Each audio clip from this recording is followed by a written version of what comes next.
তাই সবাইকে আমাদের সংগ্রামে শুভেচ্ছা জানাচ্ছি এবং আমরা বাম্বার পক্ষ থেকে এসেছি। একটু দেরি হলো আমরা এসেছি শুধুমাত্র একটু বলতে যে আমরা ছাত্রদের সাথে আছি।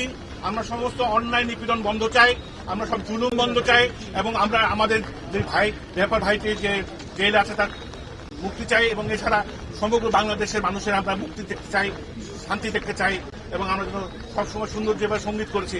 আফটার অল যারা মারা যাচ্ছে তাদের বয়স যাদের মারা যারা মারা যত ডাকবে তত লাভ। কথা বলি না বলি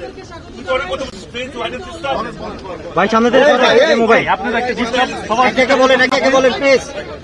মাকসুদ ভাই বলেন। আমরা বিচার চাই,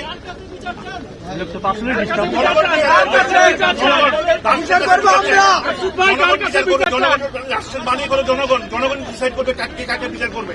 এবং আমরা শুধু একটা বলতে চাই যাদের 17 থেকে 24 বছর বয়সেরা আমাদের ফ্যান, আমাদের গান শুনে উদ্বুদ্ধ হয়েছে, তাদের উপরে কোনো জুলুম যেন না হয় এটা আমরা সবাই কামনা করি। তাদের সবাইকে যাদেরকে ধরা হয়েছে তাকে মুক্তি দেওয়া হোক এবং যারা অলরেডি হুলিয়া আছে যাদের নামে তাদের হুলিয়া প্রত্যাহার করা হোক এবং আমরা চাচ্ছি শান্তি আবার চলে আসুক দেশে, এই কামনা করছি। সরকার বিচার করবে না, কাদের কাছে বিচার চান?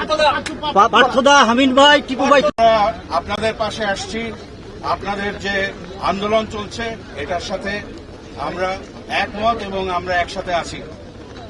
আমাদের একটা কথা পরিষ্কারভাবে আপনাদের জানাই দেই, আমরা যেটা বলতে চাই সেটা হচ্ছে আর একটা গুলি যেন না চলে, একটা জীবনও যদি না যায় এবং যাদেরকে ধরপাকড় করা হয়েছে তাদের যেন অবিলম্বে মুক্তি করা হয় এবং যে জীবনগুলো গেছে সেগুলো সুষ্ঠু তদন্ত হবে এবং তার বিচার হবে এবং এটা নিরপেক্ষ কোনো নির্দলীয় কোনো কমিটি দ্বারা হবে যাতে সুষ্ঠু বিচার হয় এবং আমাদের গণতান্ত্রিক যে অধিকার, মানুষের কথা বলার যে অধিকার, যা আমরা চাই, যেটা বাক স্বাধীনতা, এই স্বাধীনতা আমরা ফেরত চাই এবং আমরা আশা করব যে একটা